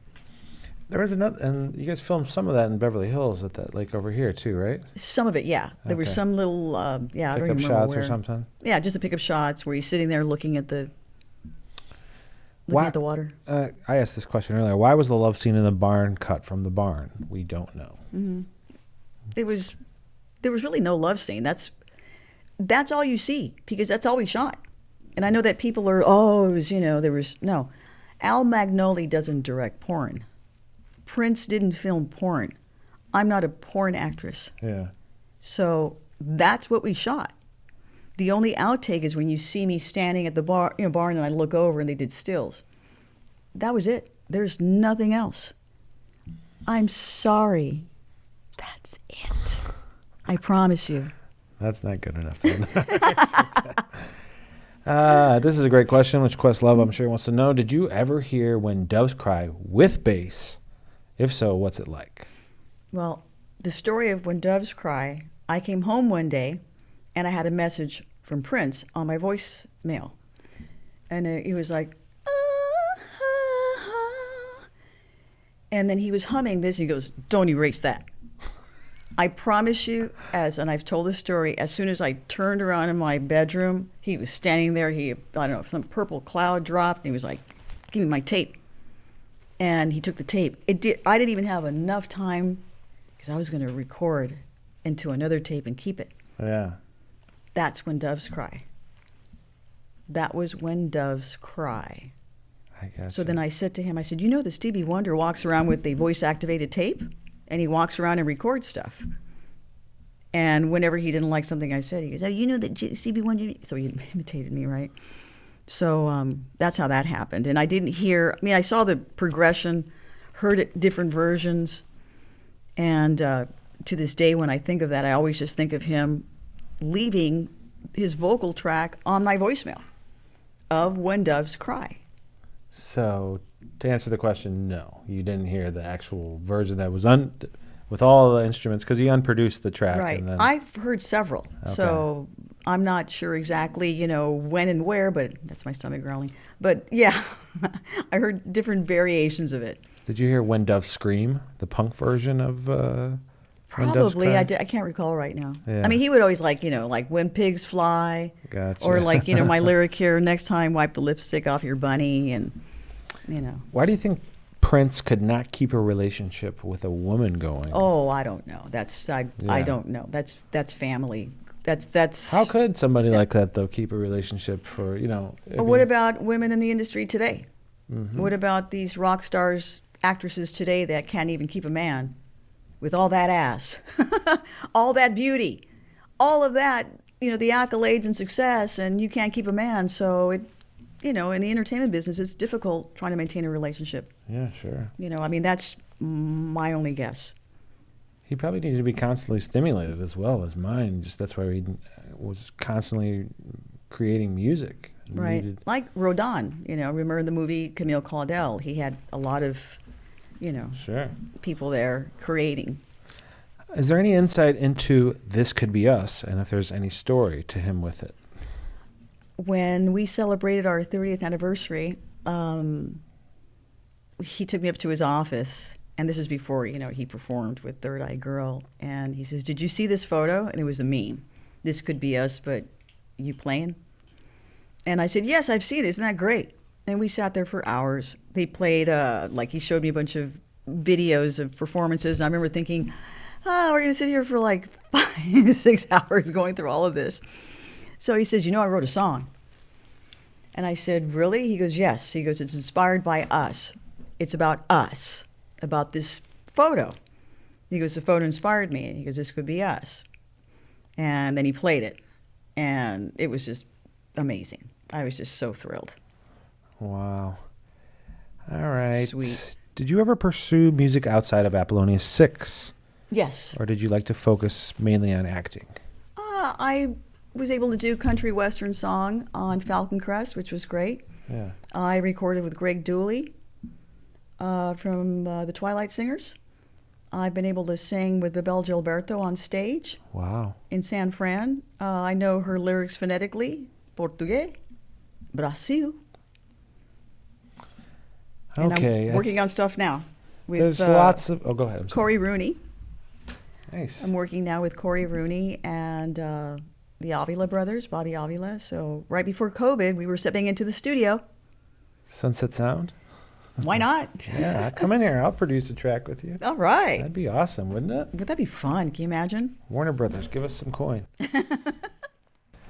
There's lots of questions about this. I'll just ask it once. What's the beef with Sheila E? Oh, Can my you just goodness. agree to disagree? Is there something more substantial that we should know about? Let me just put it this way. I never entertain gossip. I only dance with the truth. Yeah. So I don't want to be around anything that's toxic. I stick with those that I trust and that I know tell the truth. Like Susan, little Susan. I Yeah. love Manuela Testolini.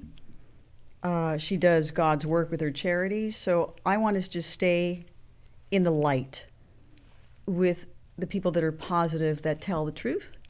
Yep. And because I was there, I witnessed, I know, the reality of what was really going on, and I know what Prince was telling me. I'm quoting Prince that he didn't want to associate with sociopaths. That's what he said. Just in general with people that were toxic. So Sure. It's the truth. I don't know why we can't all just talk about the truth anymore. Right. That's not even allowed, to be truthful. well, you can't rewrite history, Sure. and everything is out there. The truth is all out there. All you have to do is Google, look in archives. Yeah. So for me, I want to be consistent, with my friendship with him. what I wrote, what I didn't write, what I said, what I didn't say. I've met most of the female collaborators, and I've gotten along with all of them, but I know there's been a couple that don't get along with me no matter how much effort I put into the friendship. I know that I was part of the apex of his career, and that doesn't sit well with a few people. You know, Desi and Lucy, Sonny and Cher, and there's Prince and Apollonia. Sure. And I got to go to the Oscars. I'm part of that Oscar-winning, film that is legendary. Definitely. And he selected me. Al selected me. And that's what I live with. That's where my gratitude lies. Sure. Everything outside and this, she said, he said, that's enough already. So that's why I'm here, to set the story straight. I'm writing my memoirs. Prince, the day that he called me to tell me he was getting his music, he also said that he was writing his memoirs. I almost dropped the phone. I said, you? I go, you're Mr. Mystery. Mystery. He says, and I asked him, I said, why are you doing that? It's because they're paying me a lot of money. He did that on the phone. And I started laughing, and he says, you're going to write your memoirs. I said, I am? Because he knew that I was always writing, diaries and, my poems and all that. So he says, no. He goes, stop. And I have the email to prove it. He also followed up with an email. He says, stop telling your priceless stories. Because you're going to get paid for every word. And he mentioned Chris Jackson out of New York, who was the first person that was going to publish his book, but then it landed with someone else, and he never finished it. That is not really written by him. But he was guiding me into writing mine. He said that mine would come out within the year after his release. So I said, okay, let's do it. Wow. So I'm still writing. I mean, there's just so much. Sure. So I'm writing my memoirs. All right. Was there any kind of beef, I guess, between you two? Have you ever seen her recently? Who? Sheila? I'm just understanding what the issue was. I think the issue with her is that I wrote The Glamorous Life, and she wrote a book that he was very upset about, I guess some bio or something, and he asked me, he goes, did you read it? I said, no. And she claims that she co-wrote the song with him, and that's not true. Sure. If you look at, there's a book, The Purple Rain Sessions, it's the day, they're like lawyers' time notes. What engineer, who was there, who sang it, who wrote it, who did this, who did that. And, I had this friendship for many years and helped raise a lot of funds for her charities. I don't know whatever happened to the music schools or all of that. I did it with my best effort, with love, to protect her, to take care of her, help the sister. I really did a lot to help. And I never realized at one point, Prince said, you shouldn't do that. You're being used. So he was giving me advice. And at one point, I didn't want to get in the middle of any kind of discord between him and other collaborators. I was like, oh. But then it started to affect me, And Sure. Just speak the truth. Tell the truth. You didn't write, we wrote it. I brought glamour into Minnesota. I brought glamour to Prince. Like I said, I took him to see Marilyn, the Max Factor Museum, and clothing, Eileen Warren. I styled Susan and Brenda. I styled Sheila E. The outfit that she wore, the mean coat, that was my bit for The Glamorous Life. I was going to do the James Brown bit where I'm, with my gown, and then I throw my mean coat, and little Susan grabs it. That was my bit. So I took her to Eileen Warren. We styled her. We straightened the hair. Makeup artists, all the photographers that I knew from Hollywood and makeup people, I shared with Prince and his collaborators. I discovered Kenny Ortega. He directed my video, Sex Shooter. Oh. I discovered Paul Starr. Randy St. Nicholas, I was the one that found her card. I introduced her to Prince. And then they dated. And then they collaborated. So I was already working here in Hollywood, so like I said, when I saw Sheila, I said, oh, I know the look.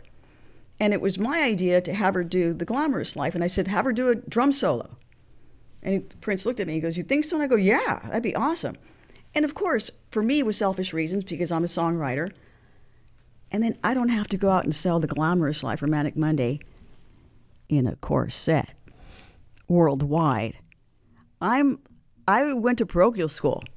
And I'm not saying I'm, Miss Innocent, but that was tough. All over the world in a corset, in undies, with cameras way in the bottom, especially, certain countries. So my thought was, yeah, let her do it and let me style. Yeah. So, yes, I'm the truth. Yeah. It's out there. We want to praise the Lord. The truth is setting me free. This is so great. God bless the truth. Wow. I think, why does this stuff need to be kept secret? It's people want to know. I think, a lot of people put money into these projects and, people are curious. People are fans. People deserve to, have their story be the truthful one. And well, there's, egos. I'm not starting a fight. No. But, for me, this all has been very difficult because I embraced, collaborators with, an open heart. So for me, it was like I was hurt. Yeah. I was really hurt. I took it personal. So, but that's just me, and I have forgiveness. You were a giant piece of the greatest artist's life. A big piece of it, and till the end. Yeah, and till the end. That brings us. Well, I've 2 more questions. What's your favorite Prince track besides Purple Rain? I love Computer Blue. Wow, great answer. Yeah, super sexy song, and he. In that, I was like, stop staring. I was like, don't look at him, don't look at him, don't fall in love, don't fall in love, don't look, just look away. I was like, oh my gosh, the veil and all that. I remember I told him, I said, do something over your eyes, like Excalibur. And the costume designer then put the veil over his eyes. Last question. What is your favorite memory of Prince? Was it laying on his carpet, listening to him play piano? That sounds pretty amazing. Was it shooting Purple Rain on a certain day? Was it eating spaghetti the first night? I believe it was, he talked about it, was reading the reviews after the movie came out. And we were laying underneath the piano with pillows. And we started to read the reviews at Hugo's restaurant. Wow. We had the LA Times. I said, do you know what Citizen Kane is? He goes, what? I go, Hard Day's Night. I'm looking around. I was like, Citizen Kane. I go, they're comparing us. He had never seen that. So we watched all that. That's cool. Yeah. Hugo's on La Cienega or La Brea? It's on Santa Monica Boulevard and Kings Road. Okay, so it's right around the corner from your apartment. Yep. So we'd walk down from my apartment down the street. He wore his purple coat. And then chick behind us. And then people would be driving. They were like, holy shit, Prince. Or we'd ride his motorcycle. I'd be in the back seat. And people were like, nah. When they saw you guys out after the movie, I mean, that had to be like seeing. It was amazing. Yeah. People would freak out. I bet. Good times. Were the paparazzi as crazy as they are today back then? Yes, especially in Japan. Oh my gosh. They were very aggressive. Very aggressive, and following you around, and trying to break into your room and all that stuff. So, even after Purple Rain, though, you've had success you started Kotero Entertainment, yes. And then bringing us up to 6 weeks before Prince had passed. You and Seth, who's also in the room here. Seth, you got time to come over and hang out with us? Sure. Come have a seat with us, buddy. Awesome. We want to introduce Seth. Now, Seth, you have one of the greatest mothers ever. Do you want to mention who your mom is? Well, my mother's name is Malia Franklin.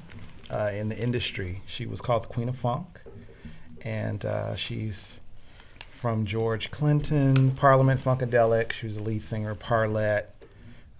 She introduced Bootsy to George Clinton. Wow. Back in 1971. She brought Junie Morrison into Parliament Funkadelic, produced One Nation Under a Groove and Not Just Knee Deep and all of that in 78. She introduced Dr. Dre to Roger Troutman, which turned into the California Love for Tupac in the 90s.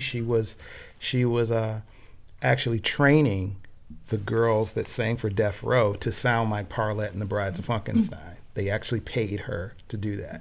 So they could get the sound. I just flew in from Nashville, and we sat next to, there was a stop in Vegas, and the woman next to me, I have her phone number, she was one of the singers for Death Row. Okay. You might know her. She lives in Vegas now, still sings.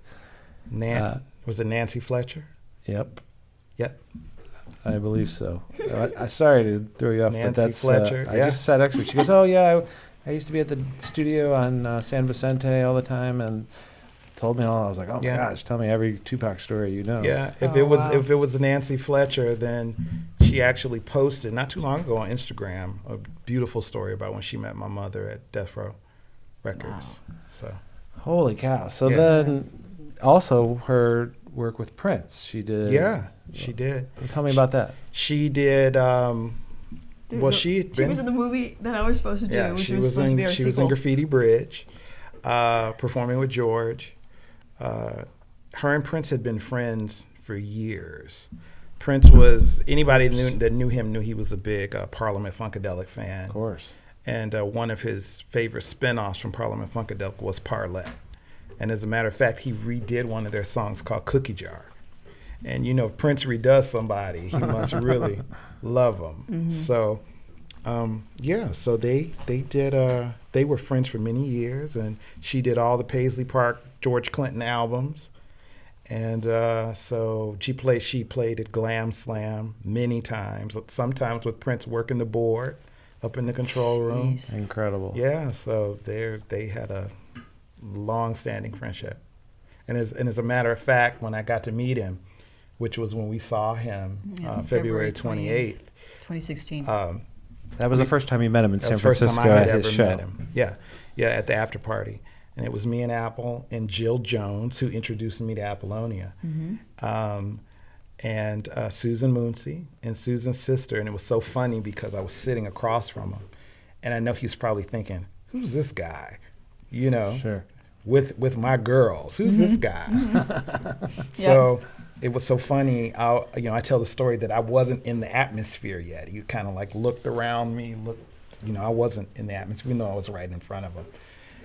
And I just took a chance and I said, okay, just stand up. So I just stood up, I held my hand out, and he stood up and held his hand and shake my hand. And I said, it's so great to finally meet you. I said, my mother is Malia Franklin. And he Mind blown. He said, who'd you say your mother was? I said, my mother is Malia Franklin from Parliament Funkadelic. And he backed up and he looked at me. And he said, you look just like your mother. So sweet. After that moment, I was in the atmosphere. I got the eye contact. I was in the atmosphere from that moment. He had to make sure I was cool. Incredible. So, yeah. What venue was that at? Ooh, that was Oh, a my gosh. club. Yeah. Where was the first show at, though? Where did you guys go watch We him perform? went to The Cow Paramount? Palace? I think we went to the Paramount. Yeah, he in performed. Oakland. Yeah. Okay. And then after that show, because a little bit of history, the way that we met was Jill hooked us up so we could all go to Denise Vanity's memorial. Yeah. That's how we met. What year was that? Like 2012? 2016. Oh, Yeah, she died they- 5 years ago. Yep. Yeah, and he It's passed away, February 15th. something like Yeah, that. I think the day after 'cause- Valentine's, yeah. 2016. So that's how we met. And Jill called me, and I had known Jill for a few years. And Jill said, we had planned to go. And she said, I think Apollonia wants to go with us. I said, what?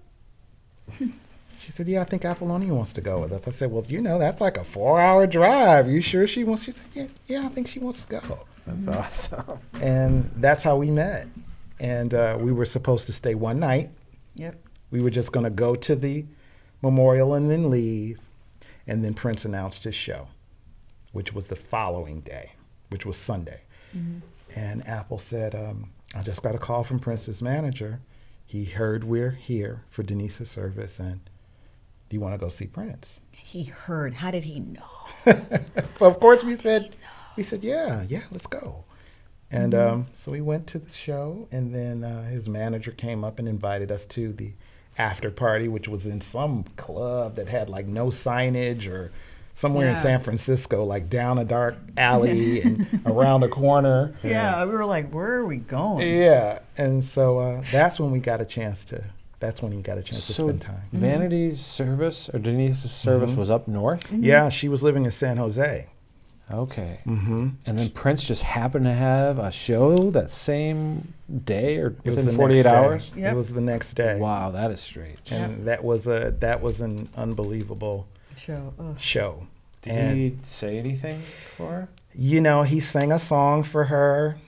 He sang a song for her. It was really interesting. He didn't say, this is for Vanity or anything like that.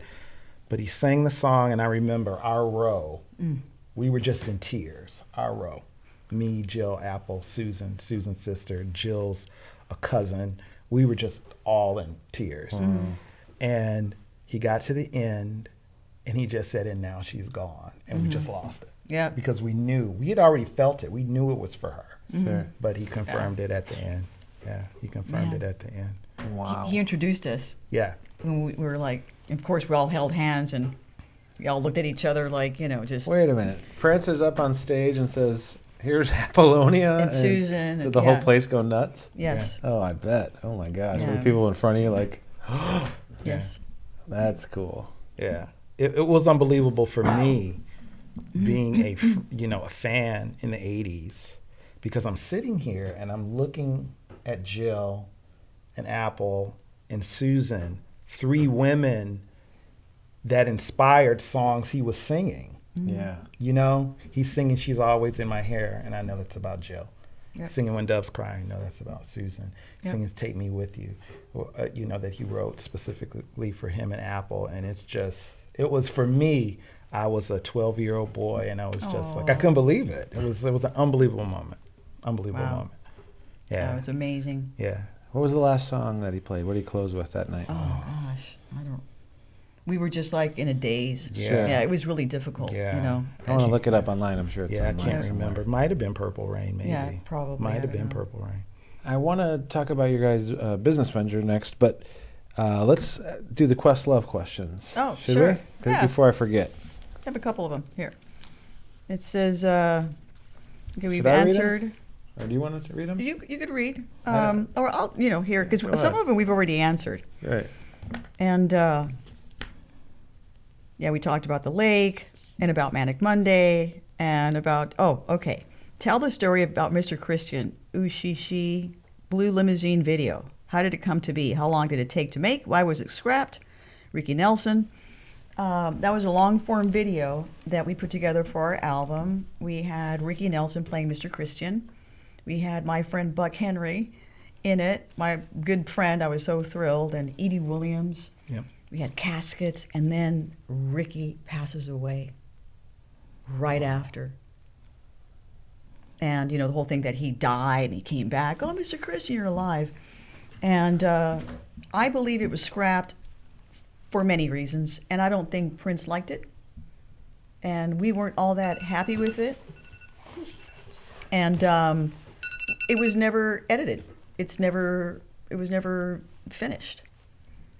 So it was just telling the story of, the whole album. So I think that's what happened. It was scrapped, and not finished. So when I saw Prince in 2016, he says, you could re-edit if you want. We're going to re-release. He talked about movies, new music. He asked if I wanted to get back together with the girls. And he says, why don't you re-edit? I go, well, I'll hire the editor and supervise, but I can't edit. He goes, well, you know what I mean. He goes, we could finish it. He goes, you could finish it. So I had all this hope and expectations the last 2 years because he was, he had plans. So, Yeah. so that's that. And then he asked the one question that we didn't answer: was Smokey the Rabbit real? Yes, he was. Smokey the Rabbit was my my little roommate, and he had at the end, I was traveling and my brother was taking care of him, and he jumped out and ended up somewhere in a field in San Pedro. He ran away. Smokey just said, this is getting too hot for me here. This purple world is just too much, and he split. My little bunny, Smokey. Wow. Let's Questlove, that's so cool that he contributes questions. He's such a Yes. Prince historian, He is friend. sweetheart. He's worked in this room. He did a podcast in here.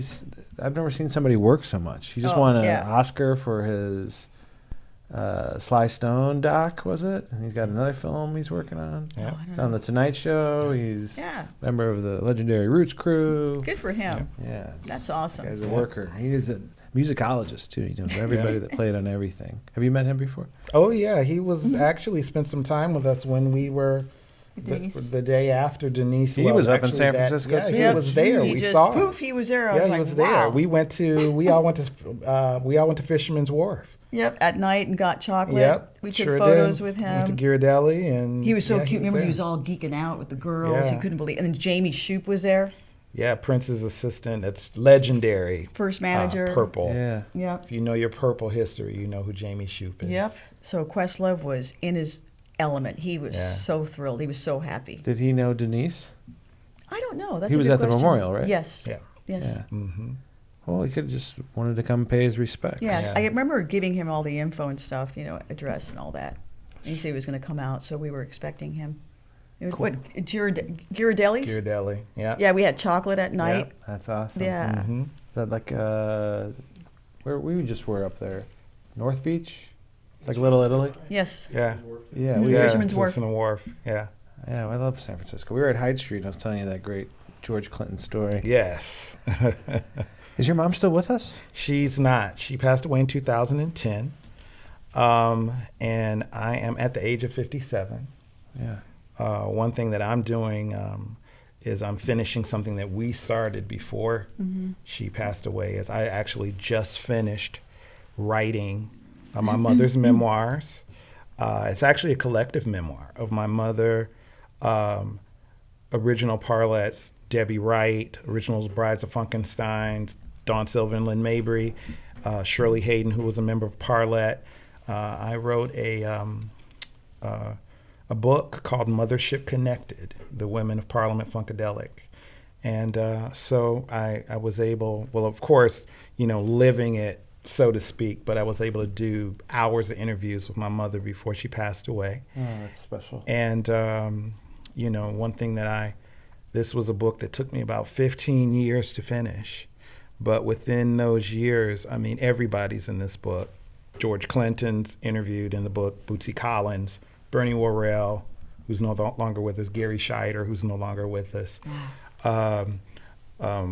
Sly Stone is in the book. Whoa. Bootsy's in the book. James Brown. James isn't in the book, but my mother was engaged to James Brown in the 80s. What? Yes. So there's that whole story there.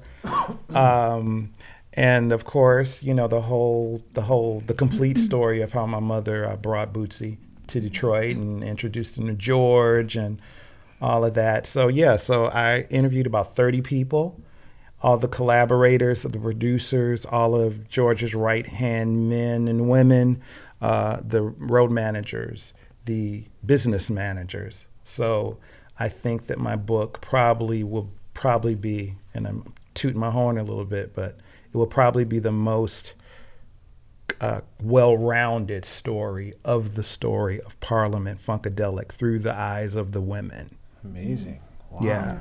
So it's the good, the bad, the ugly, the success, The truth. the failure, The truth. everything. When's it going to be released? Well, right now I have 3 publishers that have shown interest in it, one of them being Third Man Books, as Yeah. we talked about. And, so they're looking into it, but I have, I'm a proactive guy. It's so. finished, though. Oh, yeah, it's done. Release it yourself. It's done. That's what I was about to say. I'm a proactive guy. So if a deal doesn't come along that I don't think is the best thing for it, I'm ready to just put it out independently. And it's slews of never before seen photos. It really What's your is. Instagram? I want to follow you right now. There's 2 Instagrams. My Okay. personal Instagram is Seth a Million, SETHA million. Spell that for me. Oh, I got you right here. Yep. SETHA million. Yep, Seth. And then I have an Instagram for the book, which is Mothership Connected on Instagram. Is that going to be the title? That is the title, Mothership Connected. Wow. And has many different meanings. Of course, it's play on their monumentous album, Mothership Connection. But, it also has pieces of the fact that my mother connected George with so many people that made Parliament Funkadelic into the powerhouse and the juggernaut that it became. And also, the Brides of Funkenstein's biggest hit, which was called Disco to Go, the biggest tagline in it was the Mothership Connection. The Mothership Connection is here. So there's a whole Yeah, here's your thing. mom with the Shock G. Yeah, that's my mom with Shock G. R.I.P. to Shock G, another great performer, producer, writer. Yep. Found Tupac. Yeah, she did a lot of work with Death Row. She wrote stuff with Snoop Dogg.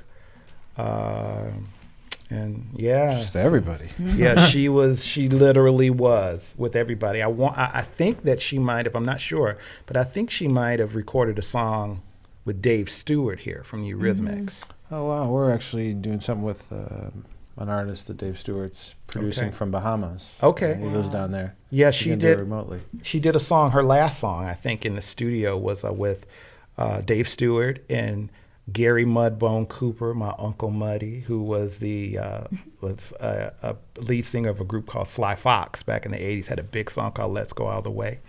And they did a song for Alfie, for the film Alfie. Yeah, with Jude Law. Yep. Yeah. Wow. That was a remake. Yeah. Yeah. So I want to say they might have done that here.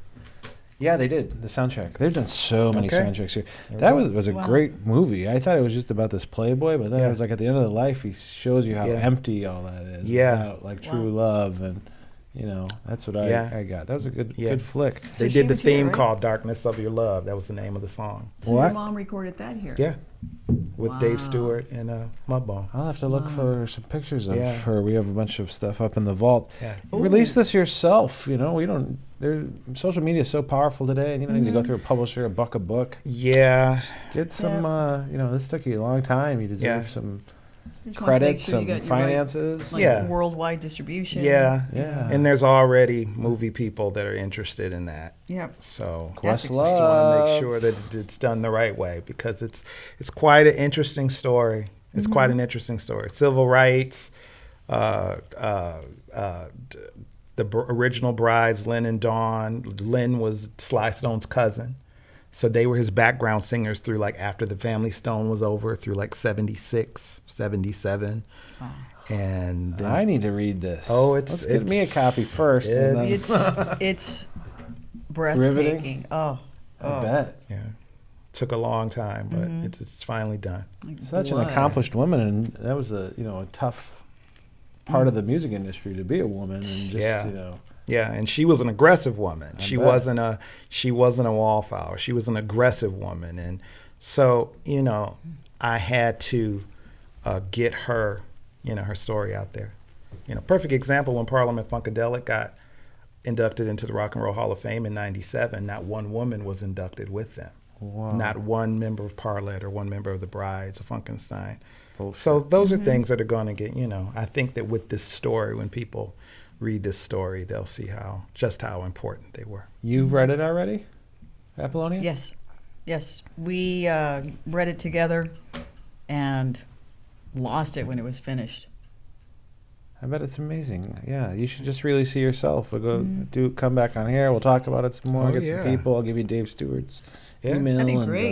Yeah. That'd be awesome because Yeah, I there's would love just he's being restrained right now, but there's just so much. And for me to have read that, it's just the similarities in my career and the difficulties, how we were treated terribly. Purple Rain, Yeah. Tipper Gore, just hounding us. We faced a lot of racism. Prince used to have to, and I'm going to say this, we would get pulled over in Minnesota and he'd have to slip money to the cops to leave, like Jerome and everybody alone. But we got pulled over a couple times, so we faced a lot of racism, and we didn't get to present at the Oscars. He won the Oscar we were in shock, but we weren't allowed to present. I remember I wanted to, get my outfit and present. They says, we're not invited. But we're going to do the red carpet. Yes, we don't know if we're going to win. We're not really sure. But I go, we can't present? Prince and I can't go and present? There was no space for us. Jesus. Yeah. Yep. Well, you protect Prince's legacy very well. I know you were a good friend of his, and obviously, an angel to him at certain points. I can't wait to read your memoir someday as well. Oh, thank you. I think it's just time, this studio houses so many stories, so much music, so much energy, love, frustration, creativity. Like, why, with all these great legends passing away, their stories are going to be gone forever, and then we're only going to be left with what this new stuff is, which I'm not a giant fan of. Some of it's awesome, but, what it took to make an album in those days, running it on tape, with Prince playing every instrument. I mean, those kind of things just don't happen anymore.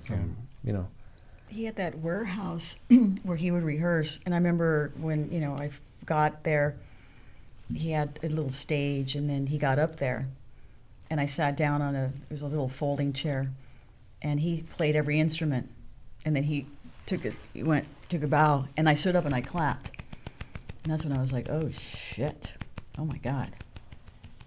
I was, freaked out, and I was like, oh, that's wonderful. But then I remember thinking, I have my confidences on set, when they hit your mark, my dialogue, I'm an actor, I know my blocking, I know, I'm not going to stage him in this scene because I wouldn't do that. Actors do that. So that's where my confidence lied, and I was like, okay. And they said, roll. I was like, I felt great. Peggy said, when she saw him for the first time, she worked with him for 3 years and never saw him play at a concert. And then she went to Texas and saw him, and she was like, I was sweating. It was just, I finally got it then. What people did. And seeing him live. I saw him, I was telling you about Foster the People. Mark Foster was standing next to me down the street here when Prince was playing one of his impromptu shows. This is probably 8 years ago. And he took a picture. And two of the biggest bodyguards picked Mark Foster up. Mark Foster did Pumped Up Kicks as a successful artist. And he's a little guy. And they picked him up and took him outside and made him delete all his photos. And wow. There was no photography in those quiet, Oh, that sounds like that situation over at the house. Wow, crazy. Yeah. I haven't seen one picture of him in the studio. I've asked all the engineers, producers, Wendy, I messaged her. No one. I'd love to just see a picture of him working in here. See the mic he was setting up. Anything. Yeah. I always he knows that I had a camera and I have Polaroid, so I took a lot of shots, but not in the studio because I know that it was Yeah. He would have taken that camera and. I have a gift for you. Really? Yes. A record deal, a production deal. So we made 100 of these. This is the work order. Oh my gosh. From Purple Rain on the day that he worked on it in here, and it's signed Prince Rogers Nelson. Oh my goodness. I got it framed for you. Thank you. Oh my gosh. So the fans, we made these and put them on sunsetsound.com, and it's this is the perfect thing for. It's not Warner Brothers, Prince Estate, it's from Sunset Sound. This is official work order signed by Prince, Peggy McCreary. It's beautiful. Times they worked. And look I'll at get that. you one as well. I didn't know you were coming, Seth, right. but I'll take care of you, buddy. Great. Awesome. Thank you. You're welcome. I'll set it Oh my right gosh, over here. thank you. That is so cool. Yeah. Now we got to get the platinum Purple Rain. I only have the original, the very first one. He gave it to me. Prince gave it to me. Wow, that's cool. Yeah, but I'd like to get and then we didn't know that Apollonia 6 went gold and platinum. I believe it went platinum. Yeah, if I'm not and we still mistaken. don't have our albums, so I have to get them. They make you pay for them, all those ones in no, there? Prince had them at Paisley Park. Oh, gotcha. And now they're missing. Are you in touch with someone in the state, at least, about anything pertaining to Purple Rain or maybe art or work you did? Or is there somebody over there that's nice enough to... I'm not at liberty to discuss that right now. Sure. Yeah. There's things happening right now, so we're hoping for the best. Yeah. Put it that way. Right? When people pass away, then it's you kind of just lose everything. And That's then true. It's tough. Well, anything else we want to talk about? Plug? What's your social medias if people want to follow you? I'm on Instagram. I'm on Facebook, Apollonia Kotero. 1P APO. Yeah, Apollonia. We're working on projects on production, TV and film. Yeah. We were actually getting started on a few projects before COVID, the year that we all lost, right? We lost a year. We lost a lot of loved ones. But now we're, back at the starting gate, and we're going to do a lot of the fun stuff, like merchandise, like this beautiful Apollonia shirt right here. I need that. I took the picture. You did my makeup and hair and everything. So we're going to have T-shirts and apparel and makeup and my brand, all the brand, Apollonia brand. And are those available now? The soon. shirts? They will be. Yeah. Okay. We're working on all of that now. They'll be available at ApolloniaKotero.com. They will be. Yep. Awesome. I'll give you the info. Yeah, I need one of those shirts. I'll Absolutely. make sure you get it. I'm giving the red one. Yeah. Oh. Yeah. Well, thank you so much for coming in. Thank you, Drew. This has been one very special evening in my life, and obviously, coming back, this is what this show's designed for people that worked in the studios, have stories, they can come in here and share them so then that they're documented forever. Sunset Sound's not going to be here forever, but the stories can live on. That's right. And we can, know the truth. And Yep. The truth, that's what it's all about. Yeah. Thank you, Drew, to give us, this opportunity to set the record straight. And it's your life. Nobody can tell others what your experience and truth in life is. You can tell it. People can say what they want, and we just sat here casually and talked about Sunset and Prince and Purple Rain and Seth's mother, who's a legend, and the book. Absolutely. And this is great stuff. This is what we need, more content like this. So, thank you. And, we have a purple shirt that I wear here. Go to sunsetsound.com. Use the code APPLES for 10% off. And also you can buy the Purple Rain work order in there. Oh, we need that. Yes. Yeah. I'll get you that work order. I have one at my house. I think that's the coolest thing ever, to have that property. I mean, it's the exact work order from Purple Rain. That's right. You can own it. It's like I said, it's like lawyers, time notes. You see exactly who was there, what time, and all that. So it's all, the truth. That's so cool.